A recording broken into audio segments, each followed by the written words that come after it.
Hello guys, in this video we'll learn about the project or program evaluation and a review technique, generally known as a PERT in the graph theory. I am Professor HD Padia from SHGMC Shegao. You can watch more videos related to the discrete mathematics and the graph theory on my YouTube channel. The PERT, that is a program or a project evaluation and a review technique. The program or the project evaluation and a review technique is a statistical tool used in the project management, which was designed to analyze and represent the tasks involved in completing a given project. The PERT was developed primarily to simplify the planning and scheduling of a large and complex projects.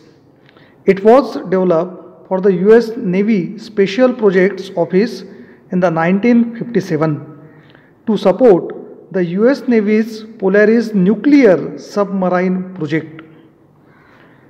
The PERT chart uses the circles or rectangles called the nodes to represent the project events or the milestones.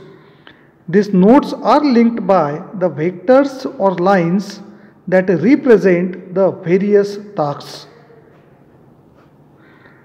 The PERT is a method used to examine the tasks that are in schedule and determine a variation of the critical path method, that is a CPM.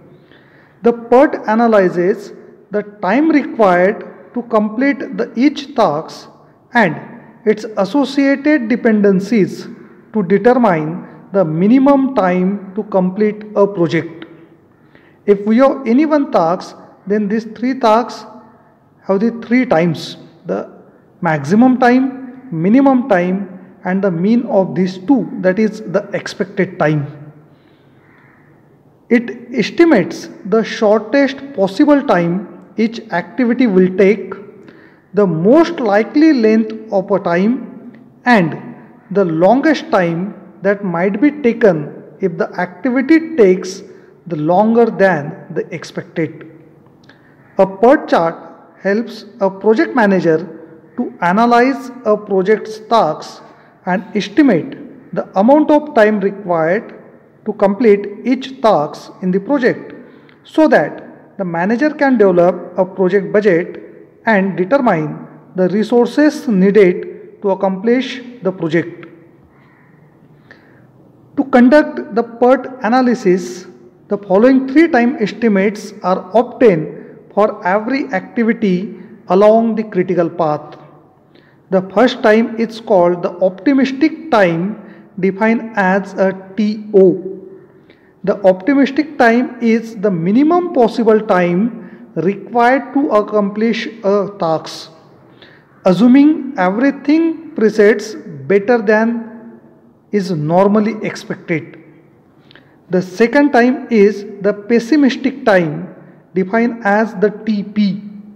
The pessimistic time is the maximum possible time required to accomplish a task, assuming everything goes wrong, that is the excluding major catastrophes. Then the maximum possible time, it is called the pessimistic time. And the third time is called the most likely time, defined as a TM.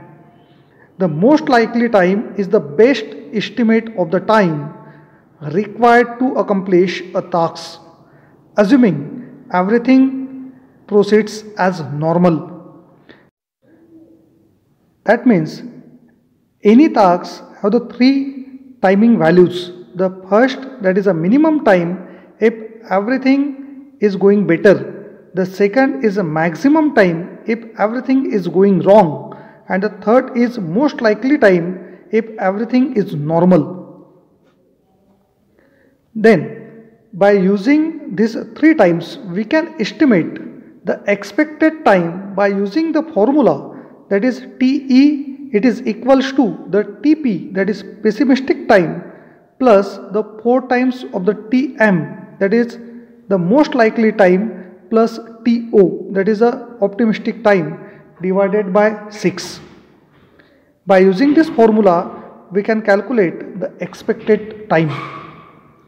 Here are the several terms used in a PERT chart. The first is a float, or also called as the slack.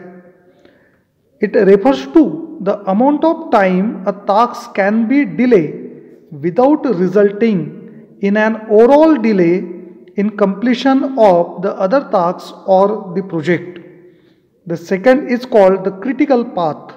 The critical path, it indicates the longest possible continuous path from the start to the end of the task or event. Then the critical path activity, it refers to an activity without any float or the slack. The next is a lead time. It refers to the amount of time needed to finish a task without affecting subsequent tasks. And the last is the lag time. It is the earliest time by which a successor's event or the task can follow a prior event or task. These are the 5 terms which we required in the PERT, that is a float, critical path activity, lead time and a lag time. Now we'll discuss here what are the advantages of the PERT. The PERT is used to analyze a project requirement. Here are the several benefits of using PERT in the project management. The first is that it helps to maximize the use of resources. It makes a project planning more manageable. It's useful even if there is a little or no previous scheduled data. It enables project managers to better estimate or determine a more definite completion date. It provides the total analysis about the project requirements. Now, there are some disadvantages also. Like any other method, the PERT comes with its share of limitations. In complex projects, many find the PERT hard to interpret. So, they may also use a Gantt chart, another popular method for the project management. The second disadvantage is it can be tedious to update, modify and maintain the PERT diagram. It entails a subjective time analysis of activities, and for those who are the less experienced or are biased, this may affect the project's schedule. These are the major disadvantages of the PERT. Now we'll discuss about the actual PERT implementation. Suppose we have the 2 nodes A and B. Now this activity is to move from the place A to the place B. When we have to move from place A to the place B, then in our mind the first question is that what is the distance between the point A and point B. This result is specific. The second question is what time is required to move the point A to the point B. Now the answer to the second question, it is not specific because it is depend on the speed. If distance is fixed, then it is depend on the speed. We are moving by the cycle or by the car or by the plane, then it is depend. Therefore, it is different for the everyone. Therefore, here we have the 3 possible values. The first is the optimistic time, that is a minimum possible time for the move. second is pessimistic time, that is a maximum possible time, and the third is the most likely time, that is a normal possible time. Now, in this example, we have the 3 points, point A, point B and point C. The distance between the point A and point C is 10 km. The distance between the point B and point A and point B is 7 km, and point B and point C, it is also the 7 km. Now, if we have to move from the point A to the point C, then there are two possible ways. Either we can directly move through this road, that is point A to the point C of the 10 km, or we can move from point A to the point B 7 km and point B to the point C 7 km, that is point A to the point C by the point B, it is the 14 km. There are the two possible ways. Similarly, now in this example, we have the 4 points, the point A, point B, point C and point D. The distance between the point A to the point C is the direct 10 km. Distance between the point A and point B is 7 km. Distance between the point B to the point D, it is 2 km, and distance between the point C to the point D, it is 4 km. Now again, if we are to move from the point A to the point D, there are two possible ways. We can move from the point A to the point C and then C to the D. It will the 10 plus 4, that is 14 km. Or we can move from point A to the point B and point B to the point D, that is 7 plus 2, that is 9 km. There are two possibilities to move from the point A to the point D. First is with the 14 km and second is with a 9 km. Now suppose we have the one activity, that is book reading. Now if we have the activity about the book reading, in our mind there may be the question that in which language book is written. Then its answer is very specific.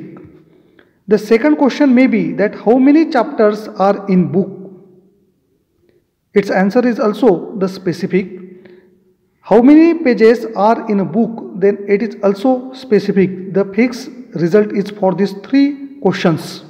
But now, if we have the question that what time is required to read this book, then it is depend on the speed of a reader. Therefore, there are again the three possible times for this. Optimistic time, that is a minimum time requirement. Pessimistic time, that is maximum time requirement. And the third is most likely time, that is the normal time requirement.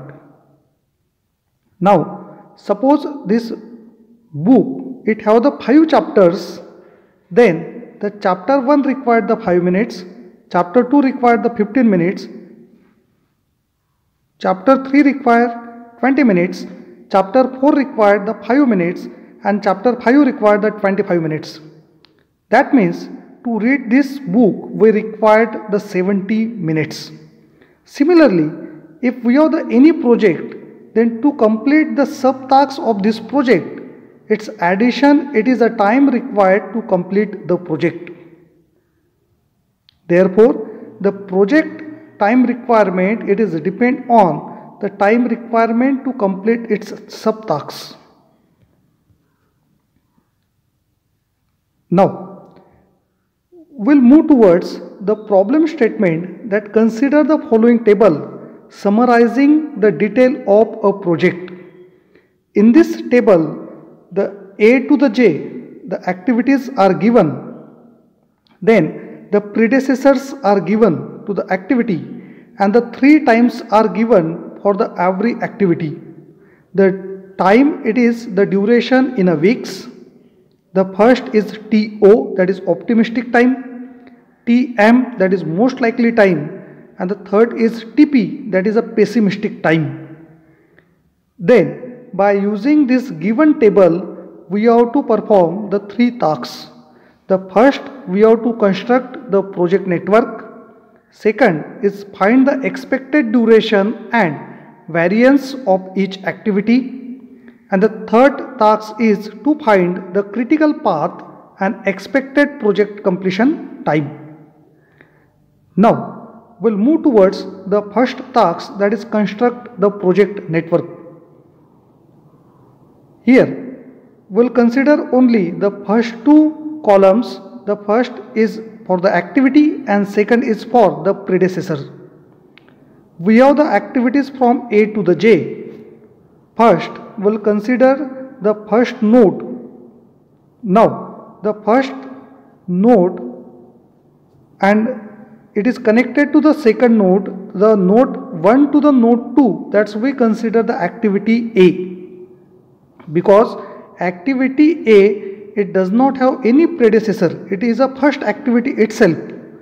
Therefore, the node 1 to the node 2, it is considered as a activity A. Similarly, the node B, the activity B, it also not having any predecessor, it is the first activity itself. Therefore, node 1 to the node 3, that's we consider the activity B. And similarly for the activity C, it is also not having any predecessor, it is a first activity itself. Therefore, node A1 to the node 4, that we consider the activity C. These are the first three activities between the node 1 to the node 2, node 1 to the node 3 and node 1 to the node 4. Now, for the next, for the activity D, the activity A is a predecessor. Therefore, we have connected the node 5 from the node 2 and node 2 to the node 5, that's we have considered the activity D. From this, we can say that activity A, it is predecessor to the activity D. The next activity E, its predecessor is activity B. Therefore, to the node 3, we have connected the next node 6, and this activity is considered as the activity E. Now for the next activity F and its next activity G. The activity F and activity G, both activities has the predecessor C, that is the same activity. Therefore, to the node 4, we are connected to the node 6. That means this C, it is a predecessor to the F, and this C is a predecessor to the G. Therefore, we are having the next node, that is a node 7. The next node is a node H, and this node H, it have the two predecessors, that is node activity E and activity F. Therefore, we have connected this activity E and activity F to a same node, that is a node 6. Now, the next node is a node 7, and we have connected this 6 to the 7 and call it as activity H. So that the activity H, it have the two predecessors, that is E and F. E, it has a one predecessor B, and this F, it have the one predecessor C. And why we have connected this 6 to the 7, why not to the new node? Because if we observe to the next, that is H comma G, these two are the predecessor to the J, and that must be on a same node. Therefore, we have connected the node 6 to the node 7. The next is the activity I, its predecessor is the activity D. Therefore, we have the next node, that is node 8, and the node 5 to the node 8, that's we call the activity I. The activity I, its predecessor is D, and for the D, its predecessor is A. Now for the last activity J, the activity J, it have the two predecessors, that is G comma H. Therefore, we'll start from the 7, and will connect this 7 to the last node of this project, that is the node 7 to the node 8, and we call it as a activity J. If we construct the project network, we have to keep in mind there must be only the one starting node and one ending node, and this must be a closed loop. This is a way to construct the project network. Now, the second task is to find the expected duration and variance of each activity. For that, we'll consider this table, the activity, and the next is a TO, that is optimistic time, most likely time, and the pessimistic time. Now we does not require the predecessors, that's why from this table we have removed it and we have considered only this table, and we have added the two columns. The next is for the mean duration, that is the expected time, and the next is a variance. We know the formulas for the mean duration, that is the expected duration. Its formula is simple, that is TE, that is expected time, is equals to the pessimistic time plus the 4 times of the most likely time plus optimistic time divided by 6. If we calculate the expected time for every activities, we can consider for the activity A, that is TE is equals to the TP, that is 7 plus the 4 into 6 plus 5 divided by 6. For the activity B, we have to perform 5 plus 4 into 3 plus 1. For the activity C, we have to perform 7 into 4 into 4 plus 1. For the activity D, we have to find out 3 plus 2 into 4 plus 1. And similarly, we can find out the mean duration for all these activities using the formula. The second formula is for the variance, that is this lambda square is equals to the TP minus TO divided by 6. The TP, it is the pessimistic time, minus TO, it is the optimistic time, divided by 6 bracket square. By using this formula, we can find out the variance for each activity. If we consider the variance for the activity A, then it will the 7 minus 5 divided by 6 bracket square. For the activity B, it will 5 minus 1 divided by 6 bracket square. 7 minus 1, 6, 6 by 6 bracket square. 3 minus 1 divided by 6 bracket square. 9 minus 1 divided by 6 bracket square. And similarly, we can find out the variance for all the activities. If we find out the mean duration, that is expected duration, using the first formula, and variance by using the second formula, then we'll get all these values. Now, if we have find out the mean duration for all the activities, then we have to write down these values with these activities in the design network diagram. That is the activity A in bracket 6, activity B in bracket 3. For the activity C, this expected duration in a week, it is 4. Activity D, 2 weeks. Activity E, it required 3 weeks. Activity F required 5 weeks. Activity G, it required 3 weeks. Activity H required 5 weeks. Activity I required 5 weeks. And the last is the activity J, it required 3 weeks. Means, to move from the point 1 to the point 8, we can choose the any path. This path may be with a minimum duration in a week, that is minimum time, or it may be with a maximum time. Now, in third, we have to find out the critical path and expected project completion time. We have already discussed about the critical path, that is, it is a largest path or path with the longest time. There are the two phases. The first is called the earliest start time, that is defined as a ES.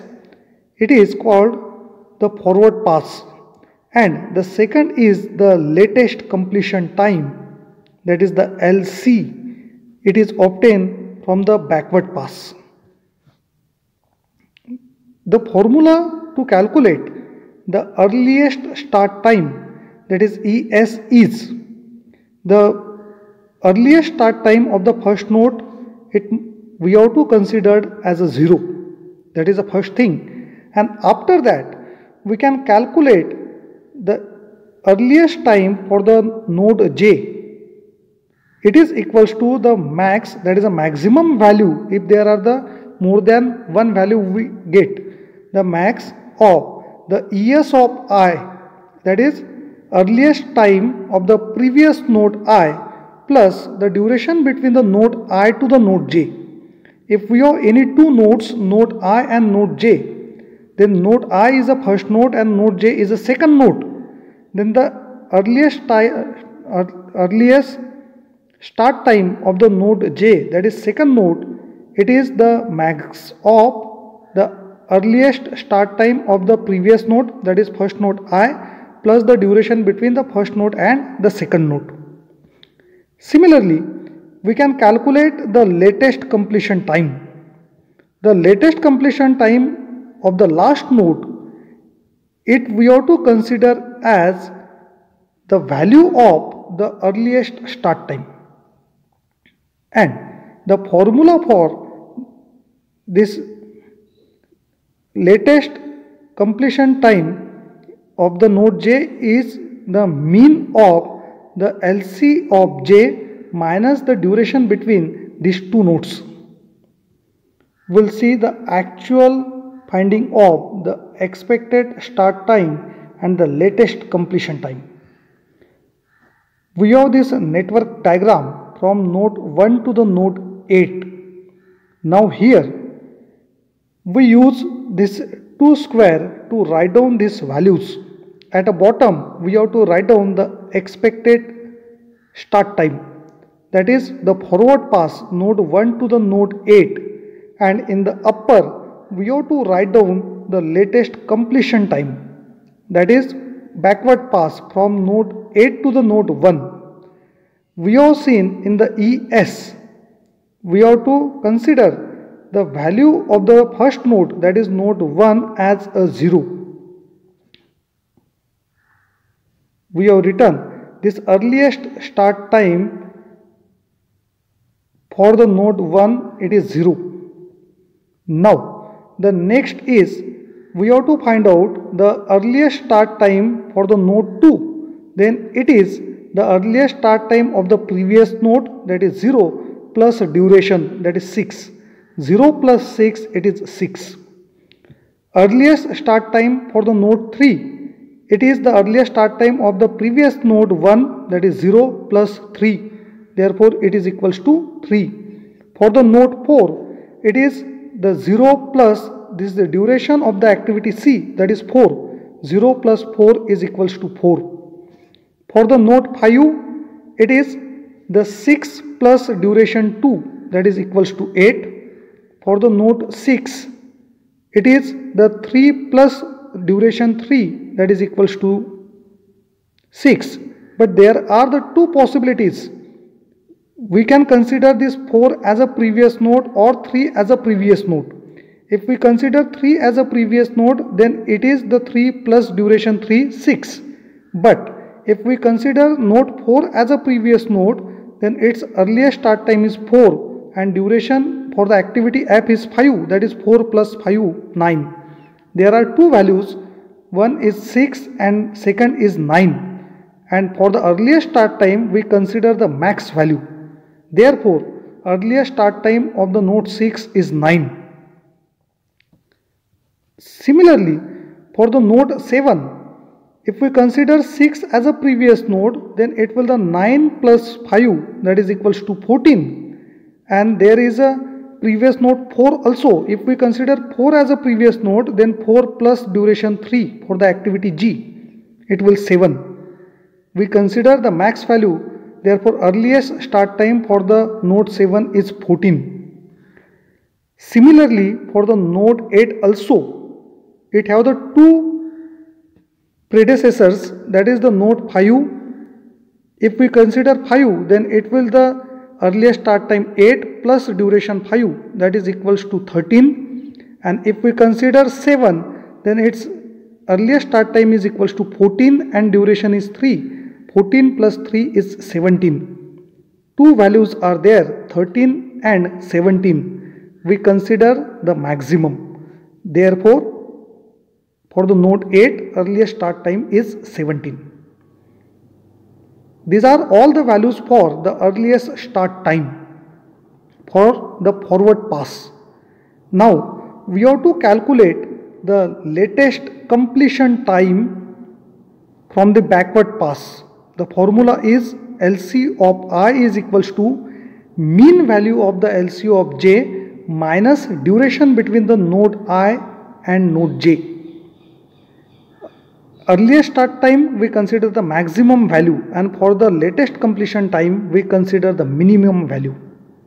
Now we'll start from the node 8 and we'll move towards the node 1, that is a backward pass.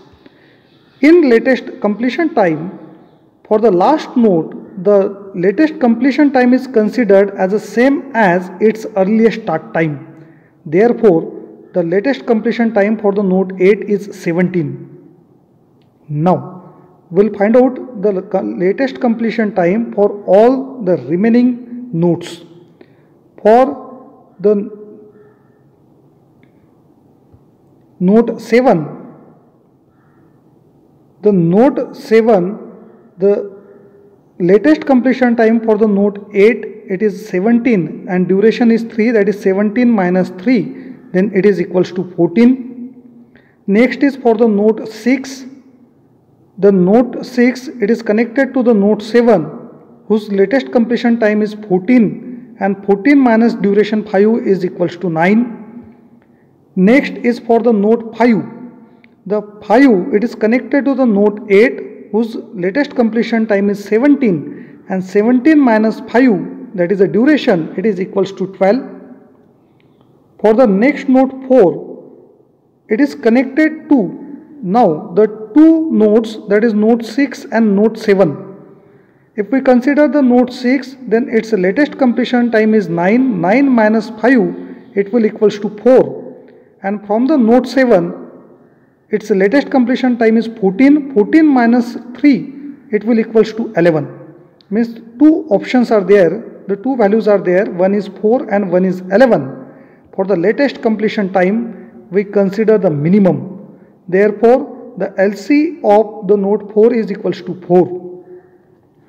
For the node 3, the latest completion time of the 6 is 9, and 9 minus duration 3, it is equals to 6. For the node 2, the latest completion time of the node 5 is 12 and duration is 2, that is 12 minus 2 equals to 10. Now for the last node 1, it is connected to the node 2, node 3 and node 4. Means there are the three values. The first is the 10 minus 6, that is equals to 4. Second is 6 minus 3, that is equals to 3.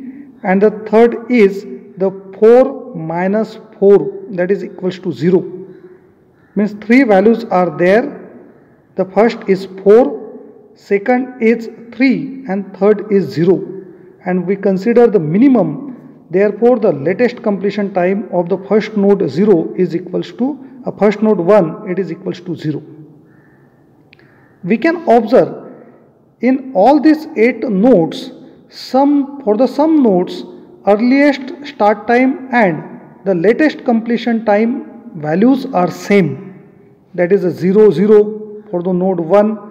For the node 4, 4 4, for the node 6, These two are the 9, 9. For the node 7, these are the 14, 14. And for the node 8, these values are the 17, 17.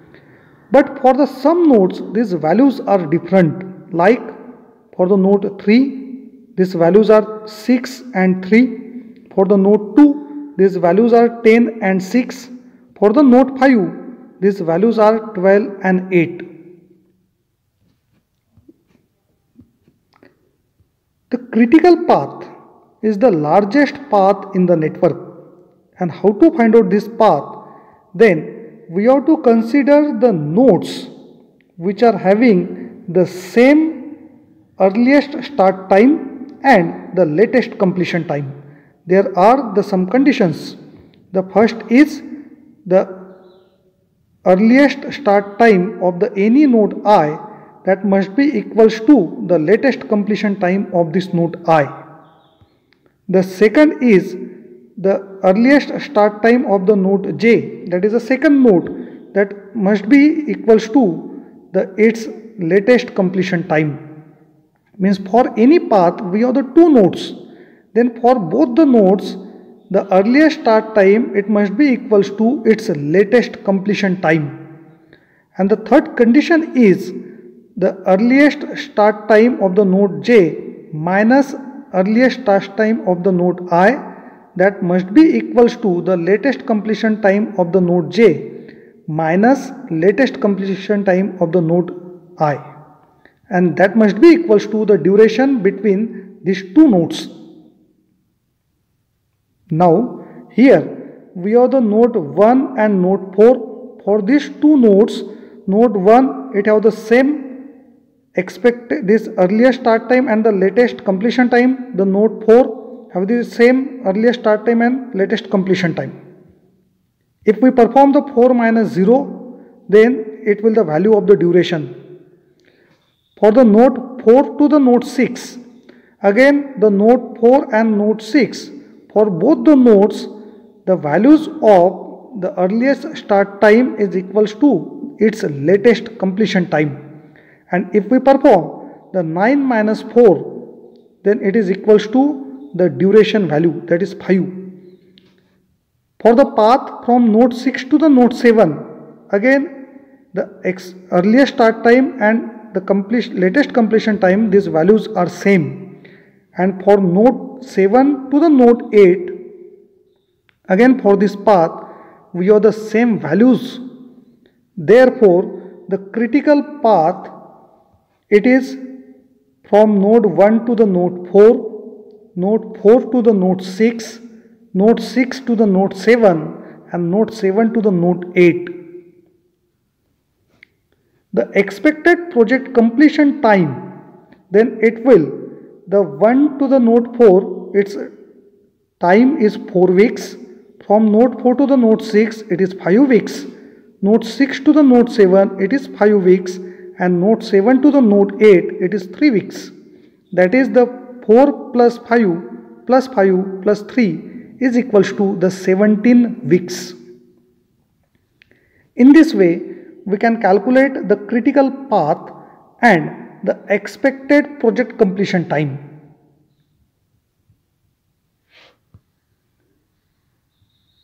If you like this video, then I request you to subscribe the channel and like this video on the YouTube. Thank you.